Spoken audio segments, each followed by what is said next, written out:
ওরে জল ভর নাগরী নাগরী নাগরী নাগরী তোমরা জলে দিয়ে ঢেউ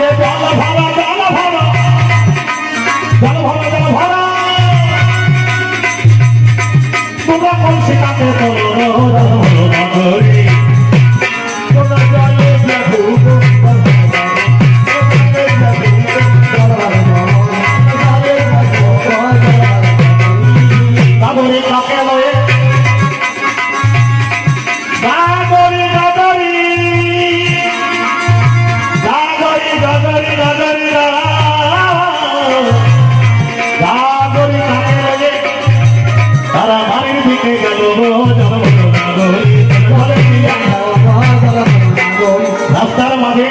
চক্রধরের সঙ্গে দেখা। বাবা ফিরে যাচ্ছেন কেন বলে আর বলো না মা, কত আশা নিয়ে তোমার বৌমা করে বাড়িতে নিয়ে যাবো, হলো না। বলে হবে, আমি কথা দিলাম, আপনি চলুন। এইবার পুনরায় বেহুলা তাদের ডেকে নিয়ে গেল। বেহুলা গোবাক্ষদারে নয়ন দিয়ে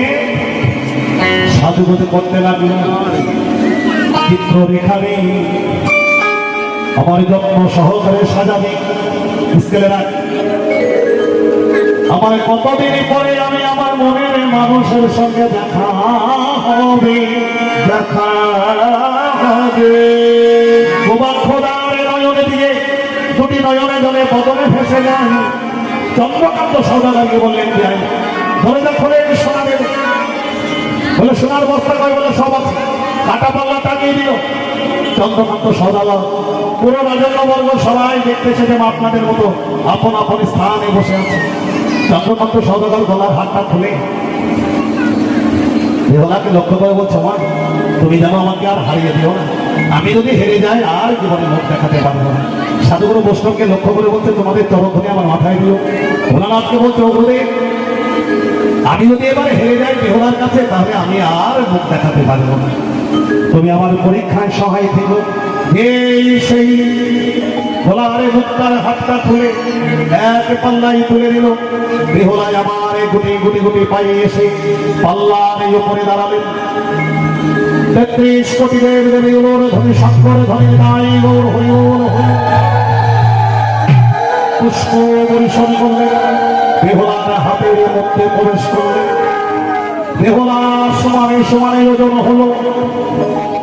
বেহুলা আরে বাদ ছুটতে ছুটতে গিয়ে বেহুলাকে ধরে ধরে বলতে, বেহুলা বেহুলা তুই কি সর্বনাশ করলি বেহুলা? বেহুলা তোর নিজের পায়ে তুই নিজের কুড়োল মেরে দিবি না। ওরে তুই আমার 10টা নাই 5টা নাই একটা বেহুলা, আমি কেমন করে রজনী কাটাবো বল বেহুলা? বেহুলা তোর পরনের বেনারসিগুলো খুলে নেবে, পরনের সারা জনানের মতো সীমন্তে সিঁদুর ফেলে দেবে, এক শিশে আলতা পায়ে ফেলে দেবে। বাচ্চাগুলো ঠেকাবে, খুব ভাব জগতের গান। বাচ্চাগুলো টাকান, বাচ্চাগুলো আমার দিকে লক্ষ্য করবে। এই গান যখন আমি শিখতে আসছি আমার গুরুদেবের কাছে, তখন মুম্বাই থেকে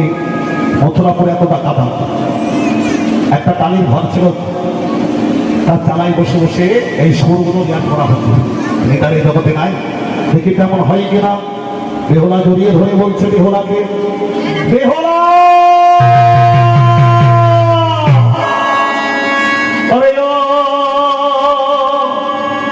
বেহুলা ফুলবনে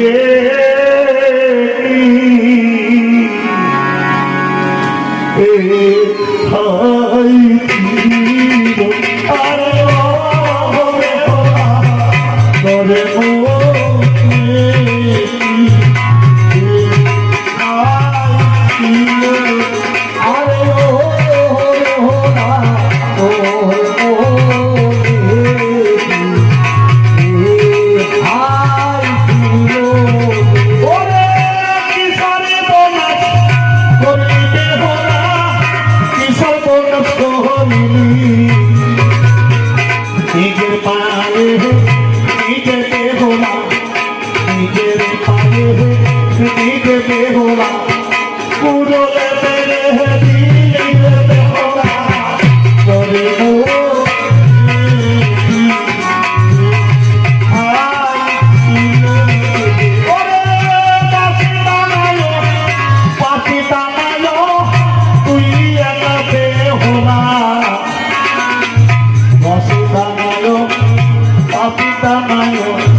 তুই আমি কেমন করে রাত কাটাবো কেমন করে রাত কাটাবো সেই কথা বলো না রে ভোলা করে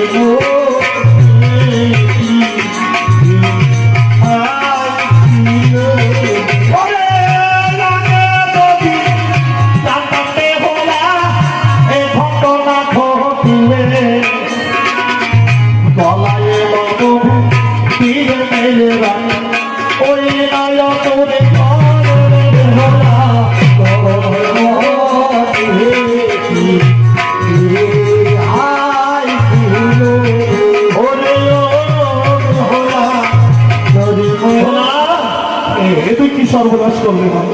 সারা জনমের মতো তুই দাঁড়িয়ে হয়ে যাবে না পরনের বেনারসি খুলে দেবে সারা জনমের মতো তোকে সীমন্তের সিঁথিতে এক খাপ সিঁদুর ঢেলে দেবে তোর পায়ে এক শিশি আলতা ঢেলে দেবে যে মায়েদের স্বামী চলে গেছে সেই মায়েরা জানে না স্বামী হারার কি ধারা বেহুলা রে দিয়ে কি সর্বনাশ করবে বেহুলা মাকে জড়িয়ে ধরে বলছে মাকে তোমার দুঃখ করুন আজকে তুমি আমার আজকে বড় আনন্দের দিন তুমি আমাকে বেনারসি পরিয়ে দেবে মা আমাকে শাখা পরিয়ে দেবে মা আমি শ্বশুর বাড়ি যাবো মা ছোট্ট সেই একটা মেয়ে মাকে জড়িয়ে ধরে কাঁদছে সেই কান্না নিয়ে উপলব্ধি করে লখাই কাঁদতে কাঁদতে বাবাকে জড়িয়ে ধরে বলছে বাবা আমাদের এত পরীক্ষা করলো আমরা তো একটা পরীক্ষা নেব লোহার কলাই যদি রন্ধনে করিতে পারে বেহুলা তবেই হবে সেই যে ভালো সেই নয়া বাজারের পঞ্চ লোহার কলা বেহুলার মার হাতে দিল রন্ধন হলো না যদি কেউ অহংকার করে মা রান্ধন হয় না আপনি যেদিন অহংকার করবেন দেখবেন সেদিন রান্না ভালো হয় না আপনার যেদিন কিচ্ছু নাই গোবিন্দকে লক্ষ্য করে যদি বলা যায় ও গোবিন্দ আজকে দেখো না আমার কিছুই নাই জিরেও নাই লঙ্কাও নাই লবণও নাই গোবিন্দ ঠিক তাকে রক্ষক করিয়ে দেয় অহংকারের বাড়ি থাকে না মা এত কষ্ট করে মাথার ঘাম পায়ে ফেলে কত কষ্ট করে হরিদাস ঠাকুর বলেছিল মা গান গাওয়া নিষেধ মা গান গাইতে গাইতে কিছুদিন শরীর অসুস্থ হয়ে পড়েছিল কিন্তু গান যেই ঢোল বাজে তখন আর মন ঠিক থাকে না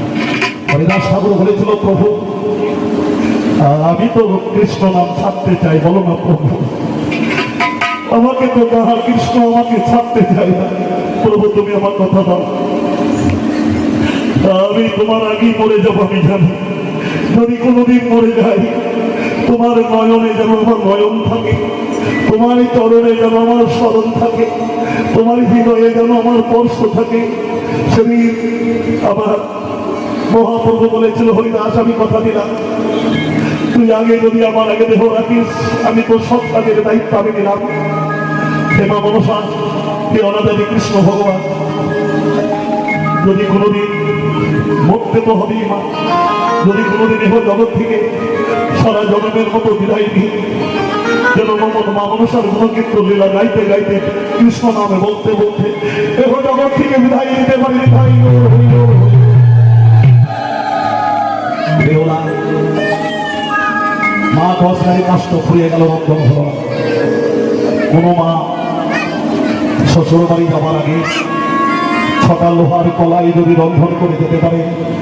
আমার মনে হয়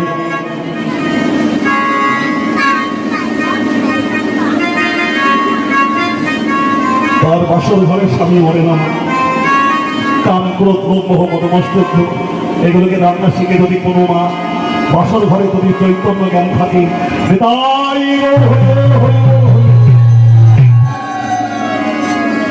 ছটা লোহার কলাই হাতে করে নিয়ে মাকে বললো মা তুমি একটু সরে বসো নয়নের জলে কেড়ে আনো নয়নের জল মুক্তি সরা নদীর জলে একটা হাড়ির ভেতরে ঢোকাবেন নতুন বসন দিয়ে না করে করে 17তম গুণে তিনি খেলা থেকে বানালেন নারকুলে ফাটিয়ে নয়নের জলে মুক্তি সরা নদীর জলে আরে নারকুলের জল তারে ভিতরে দিয়ে ছটা কলাই তারে ভিতরে প্রবেশ করালো সরা দিয়ে ঢেকে দিয়ে মাকে বলছে মা তুমি একটু সরে বসো পরে আড়াই বলো চলে কলা রথনে করে বলে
লোহার গলায় ঘুটিয়ে দিল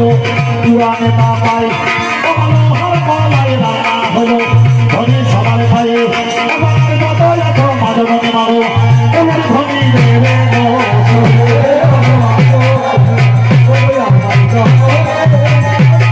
লোহার গলায় যখন রান্না হয়ে গেছে তখন সেবা করতে হবে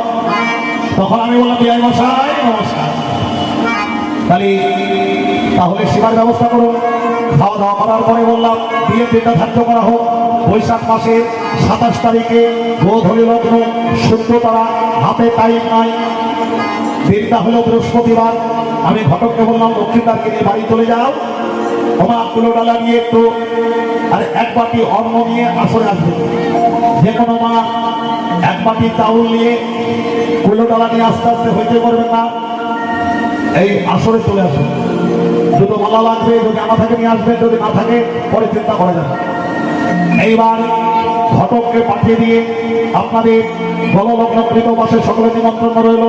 আপনারা সকলেই আমার ছেলের বিবাহ দিন থাকবেন আমার মনে হয় ছেলের বিয়েটা হয়তো হবে কিন্তু খাওয়াতে আপনাদের পারবো না সকলের নিমন্ত্রণ রইল ও মনসাকে বাদ দেবো না ওকে নিমন্ত্রণ করলাম দূর থেকে ওর ভালোভাবে যাবে না যাবে ও গেলেও আমার অসুবিধা নেই না গেলেও অসুবিধা নেই এবার আমি বললাম বিষয় কর্মকার তুমি আমার কথা নেবে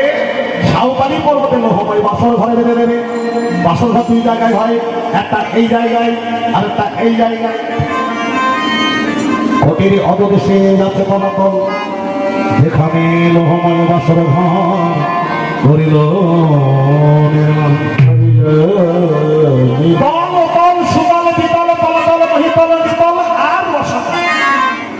সেখানে বাসর ঘরে বাঁধতে পারলেন সেখানে মানুষ করে আছে বৃদ্ধ পাতা নামে মারা নামে ধারা নামে মারা নামে আরেকটা কোথায় বাঁধবে বিহারের ভাগলপুর ডিস্ট্রিক্ট হাওড়িয়া জঙ্গল অর্ধেকটা বাংলাদেশ অর্ধেকটা ইন্ডিয়া আমি বললাম বিষয় কর্মকার হ্যান্ডেড ওদিকে ওদিকে নিয়ে থাকবে এই যে দেশের বিচার এদের গরম এদের লাগে আর গরম অবসর বাঁধিল অবসর বাঁধিল বাঁধিল ওরে বিষয় কর্ম অবসর বাঁধিল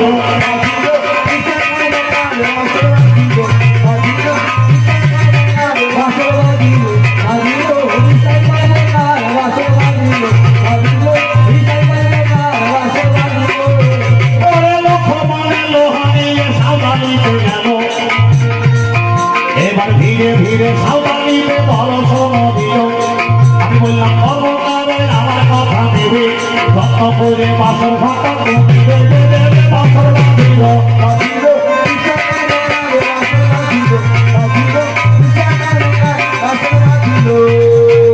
লক্ষ্মণে লোহারি দিয়ে বাসর ঘরে গেল এবার লোহার বেলা লোহার তালে গগনে দিল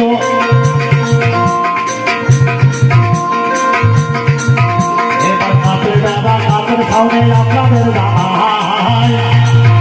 এবার বাসর ঘাটা বাঁধা হলো কথা কথা নাই বাসর বাঁধিল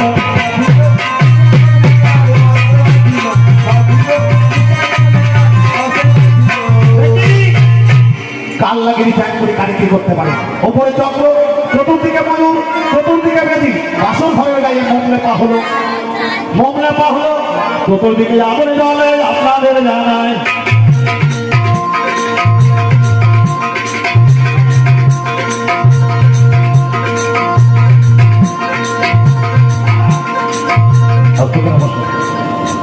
এটা হচ্ছে আমার আপন মাসি বললেই চলে আমার মা মাসির মেয়ে আপনারা তো জানেন কদিন আগে ভোগ করে গেলাম যে গণাদাদি কৃষ্ণ ভগবানের কাছে প্রার্থনা করি এই 10টি টাকার সবচেয়ে বড় কথা নাই মনে মনে চিন্তা করছে যে খোকা এত কষ্ট করছে মাথার ঘাট পায়ে ফেলে এটা আমার পারিশ্রমিকের মূল্য দিয়ে গেছে আমি কৃষ্ণ ভগবানের কাছে প্রার্থনা করি মাসি এহ জগৎ থেকে বসে যাবে এহ জগৎ থেকে যখন সেই জগতে চলে যাবে মানে সেই জগৎ মাধবের খেয়া থাকে যেন কষ্টকে পরিণত হয় যেন পর অধীন হয় চতুর্দিকে রক্তি লাগলাম চতুর্দিকে বেদির পাল 1600 প্রহরী দিলাম আসর ঘরেতে 1600 প্রহরী দিলাম আসর ঘরেতে যত্ন করে আসর ঘটায় আমার বাধা হয় সবাই মিলে বাহু পেলে ভরে ধরে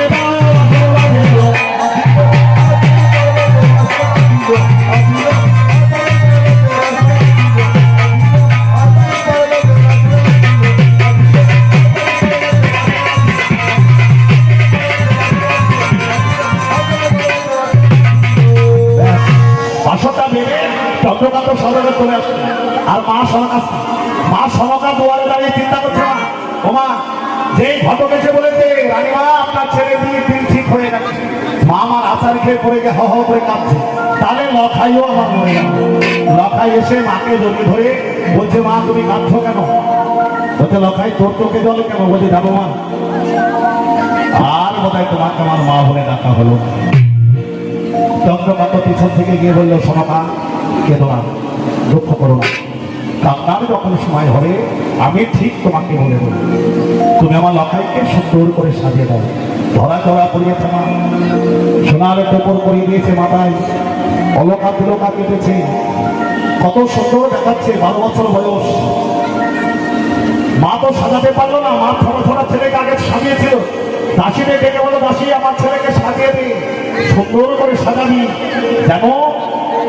কোথাও যেন ভুল না হয় আর আমি কথা দিলাম আমি একদিন ওকে সাজাবো সেদিন শেষের দিনে সেদিনও সারা অঙ্গে কৃষ্ণ নাম দেখে দেবো আমি জানি আমার লখাই বাজে আমার মতো হতভাগী নিয়ে জগতে আর কেউ নেই দাসীরা যখন বারবার সাজাচ্ছে আজকে কথা বলবেন না কথা বলবেন না তখন দাসীদের বলছে অমাসি আমার ছোটা ছোটা বৌদি আছে তারা কই বললো তারা বিধবা তুই জানিস না লখাই বিধবা কোনো কাজে লাগে না তাহলে চিন্তা করো মা স্বামী চলে গেলে পরে মায়েদের কি দুর্দশা কোনো কাজে আর আপনাদের লাগে না আপনারা যে মানুষ খাতায় থেকে গেছে তাও বললো আমি আমার বৌদিদের কাছে যাবো বৌদি মানে মা বৌদিদের কাছে গিয়ে দাঁড়িয়ে বসে যেই গেল গেলাকে ছোটা ছোটা বৌদি এক জায়গায় চুপ করে বসে আছে নয়ন জলে বদনে ভেসে যায় লখাই কাঁদছিস কেন মাথায় কেন বৌদি আমি ছান্না তলায় যাবো তুমি আমাদের নিয়ে চলে না বললাম হাসো আমরা গেলে তোর অমঙ্গল হবে এমনি করে কপালের এই অবস্থা বললো না তোমরা আমাকে নিয়ে চলো লখাই আছাড় খেয়ে পড়ে গেছে আর বড় বৌদি লক্ষ্মীন্দরকে জড়িয়ে ধরে বলছে ও কেন কাঁদো কেন কাঁদো রে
দাসে দাসীরা নিয়ে বলে রাখিয়া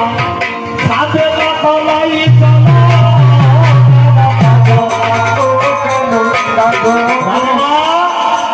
সকলের খাদ্য দেওয়া হয়ে গেছে, আপনারা দেন। আর একজন থাকবেন বাকি, একজন আপনারা সকলে দেন, কিন্তু দেবেন তারপর দুজন দেন, আর একজন থাকবেন বাকি। সকলে দেওয়া হয়ে গেছে, আপনি আপনার লাখাইকে ধান দেবো দেবেন না। রানীমা বলছে আমি আর দেব না, আমি দিয়েছিলাম দাসীরে, তারা আমাকে আর কেউ মা মা বলে ডাকে, আমার লাখাইকে তোরা সাজিয়ে মাটিয়ে দিয়ে গেল। তাই বললে কি হয়, সরতা সুন্দরী আচারে খেয়ে পড়ে গিয়ে বলছে ওই আমি আর কত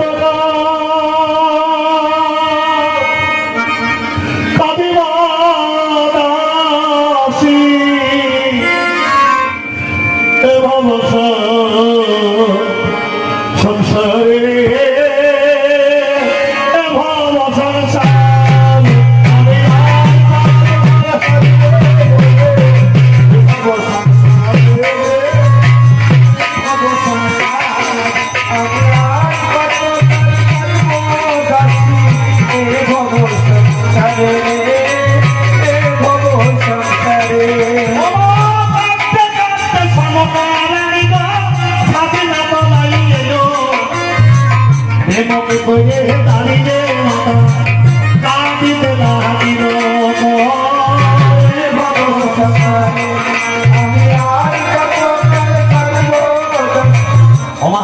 তুমি আমাকে আশীর্বাদ করবে না, আমার বেমুখ করে দাঁড়িয়ে আছো কেন মা? তুমি আমার সামনে আসো মা। বাবা লক্ষ্মীকারের বদনের দিকে চেয়ে বদনে হাতি বসে লাখায়, তুই আমার বলে আসবি লাখায় আয়, ও সময় আসবি লাখায় আসবি মায়ের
মায়ের অন্তর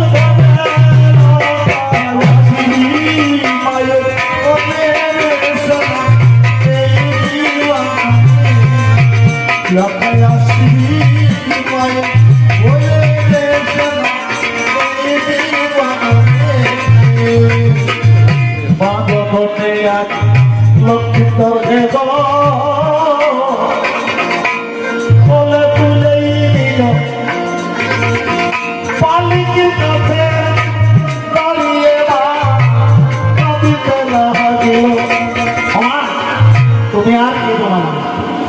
রাখতে আমি কেমন করে উজানি নগরে যাবো বলো না? তুমি আর কেঁদো না মা, তুমি যাও, ফিরে যাও মা। দাসদাসীরা তাদের নিয়ে, তোমার ছড়া ছড়া বউ মা ঘরে আছে, তাদের নিয়ে তুমি একটু সুখে থেকো মা। তুমি যাবার বেলায় তোমার তো আমি কিছুই দিতে পারলাম না মা। এক মুষ্টি অন্ন আমি তোমার অঞ্চলে আমি ভিক্ষা স্বরূপ দিয়ে গেলাম মা। প্রেমক করে দাঁড়াবো,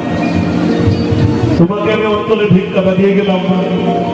তুমি নিজেও যদি মা সেবা করো মা, তোমার বাড়িতে কোন সাধুগুরু বৈষ্ণব যদি আসে তুমি তাদের দিও, তার যদি তুমি না পারো অন্তত কাঙাল ভোজন করিও মা। এই আশীর্বাদে আমি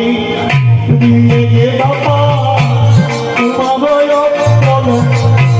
তুমি ভালো থেকো, সুখে থেকো, জনকে লাগিবে আশীর্বাদ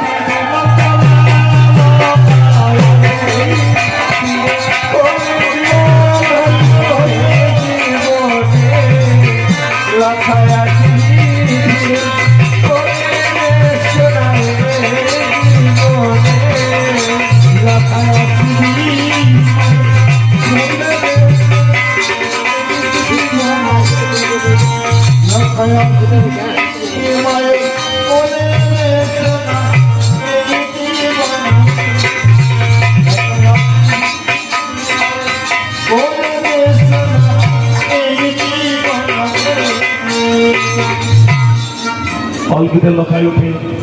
চন্দ্রকান্ত সদাগর এসে বলল, তোমরা দুঃখ করো না, তোমরা কেঁদো না, লক্ষ্মীদারকে নিয়ে উজানি নগরে চলো। ওর প্রিয় ভক্তগণ, সাধুগুরু বৈষ্ণব যারা আছে, আমি সকলের চরণে শতকোটি প্রণাম জানাই। আজকে আপনারা নিরঞ্জন বিশ্বাসের ছেলেকে সবাই চেনেন তো? এখানে এসে বসে এলাকায় গান গাইতে আসলে পরে ঠুকতে ঠুকতে আসে, যার বাবা গান গাইত, কেন তাদের তো গান শুনতেই অসময় হয়। আবার মনে মনে চিন্তা করে, আমি জিজ্ঞাসা করছি তোকে আজও এসেছিস? বলতে কাকা ঝাপাত হলে মনে মনে চিন্তা হয় যে আমার বাবাও তো গান গাইত, আর সেখানে গেলে আমি আমার বাবাকে ফিরে পাবো কিনা সেই আশায় ছুটে বেড়াই। আপনারা আশীর্বাদ করবেন, এই জন্মে তো তিনি বেশি থাকতে পারলেন না, অল্প বয়সে চলে গেছে। আপনারা সবাই মিলে বাহু তুলে আমার ভাইপোটাকে আশীর্বাদ করবেন। যতদিন ভাবে বাজারে আছে বাবার প্রতি যেন শক্তি রাখে, এই আশীর্বাদ প্রার্থনা করবে। হরি বল, হরি বল, হরি বল, হরি বল।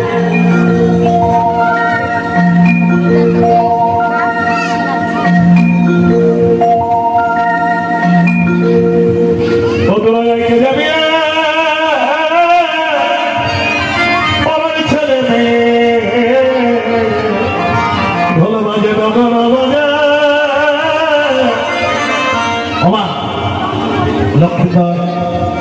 আজকে আপনাদের ছেড়ে চলে যাচ্ছে, আশা করি আর দেখা হবে কিনা জানি না।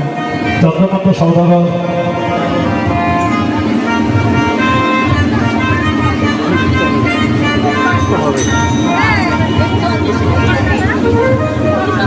চন্দ্রকান্ত সৌদাগর মিষ্টি লাগবে। চন্দ্রকান্ত সৌদাগর সমস্ত কিছু হারিয়ে ছেলের বিয়েটা নিয়ে যাচ্ছেন। তাদের বলতে তার কিছুই নাই। আপনারা যদি মনে বলেন আপনারা লক্ষ্মীদারের হাতে এই সময় আপনারা 2 লাখ টাকা দান করতে পারেন। চন্দ্রধর কাঁদছে আর বলছে, আমি দিদি ভিখারি, আমার নাই তো করি, ভিক্ষা দাও গো, আমি ভিখারি।